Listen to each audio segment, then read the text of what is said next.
मैं बिजनौर से हूँ, बट मेरी मम्मी बुलंदशहर से हैं, पापा बिजनौर से हैं, बाकी फैमिली बिजनौर मुरादाबाद में ही रहती है।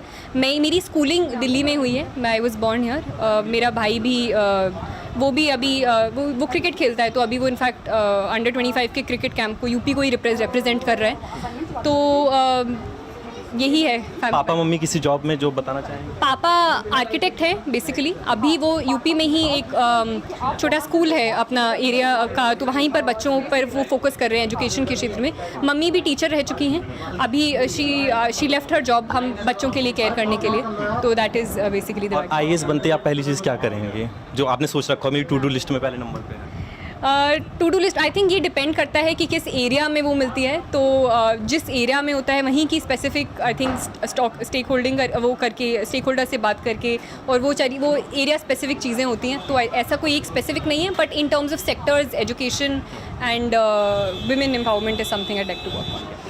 बेटी फर्स्ट आई है रैंक UPSC में, कितनी खुशी हो रही है? आपको लग रहा था कि इस तरह से मीडिया आएगी, इस तरह से लोगों की भीड़ जुटेगी? नहीं, फर्स्ट रैंक का तो सोचा नहीं था बिल्कुल भी, लेकिन हाँ बहुत खुशी हो रही है कि ईश्वर ने ये दिन दिखाया, उसकी मेहनत, बड़ों का आशीर्वाद, सभी के वजह से ये चीज़ हो पाई है। शायद मैं बयान नहीं कर सकती अपनी खुशी की, कितना खुश हो रहे हैं। UPSC क्वालिफाई करने के लिए, फर्स्ट रैंक लाने के लिए बहुत पढ़ाई करनी पड़ती है, और बहुत सारे जो पर्सनल रिश्तेदारों की शादी या रिश्तेदारों का आना जाना, वो सब भी बहुत प्रभावित होता है। तो आपने क्या देखा कि बेटी ने बहुत ज़्यादा तैयारी की, किस तरह से स्ट्रगल किया, उसके बारे में कुछ बताना चाहेंगे? हाँ, वो कहीं जाती नहीं थी शादी वगैरह में, या कोई भी फंक्शन है या कुछ भी है, तो या तो कई बार ऐसा होता था हम भी नहीं जाते थे अगर कई दिन का ऐसा कुछ है, और अगर सेम डे वापस आना है तो वो कहती थी मम्मी आप चले जाओ, मैं नहीं जाऊंगी।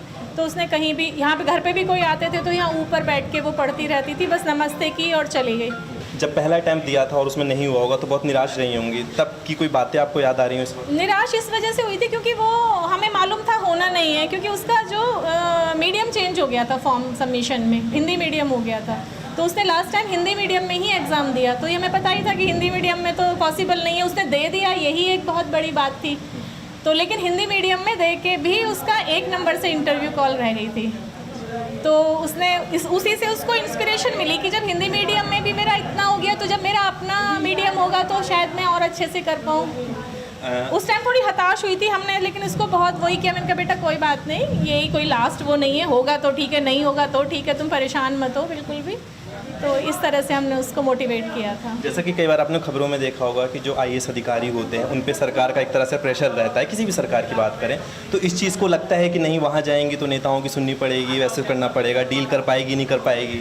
श्रुति हैंडल कर लेगी सब चीज़ों को, क्योंकि वो बहुत ही एक मतलब अच्छे से चीज़ों को बड़े मैच्योर ढंग से समझने वाला बच्चा है, वो हर चीज़ को हैंडल कर लेगी बिना किसी विवाद के। हाँ, श्रुति का एक भाई भी है, वो मेरे ख्याल से छोटा भाई है। वो से छोटा भाई है। तो वो क्या कर रहा है अभी? वो अभी रणजी ट्रॉफी कैंप में गया हुआ है, वो ग्रेजुएशन कर रहा है, उसका कल इंग्लिश का पेपर भी है, इंग्लिश ऑनर्स कर रहा है वो PGDAV से, तो अभी वो रात को पहुंचेगा यहाँ पे और वो एग्ज़ाम दे के वो फिर चला जाएगा रणजी कैंप के लिए। वो क्रिकेट खेलता है UP से। हाँ। तो उसको क्रिकेट में ही आगे बढ़ाना है या? हाँ, करियर बना रहा है ना वो क्रिकेट में, अभी CK नायडू खेल के आया है, अब रणजी कैंप में के लिए गया हुआ है, तो उसको, दोनों बच्चों को हमने अपनी इच्छाएं नहीं थोपी, जो दोनों जो करना चाह रहे हैं वो कर रहे हैं, और उसमें बहुत अच्छा कर रहे हैं। एक माँ के तौर पे वो आपका अगला टारगेट क्या है कि बेटी ये करे, IAS बन गई है, कुछ आपने सोच रखा है कि आगे मेरा कोई टारगेट नहीं है, मेरा तो बस यही है कि जो इनको अच्छा लगे, अपनी जॉब को बहुत अच्छे से निभाएं, यही मेरा वो है। Thank you so much ma'am.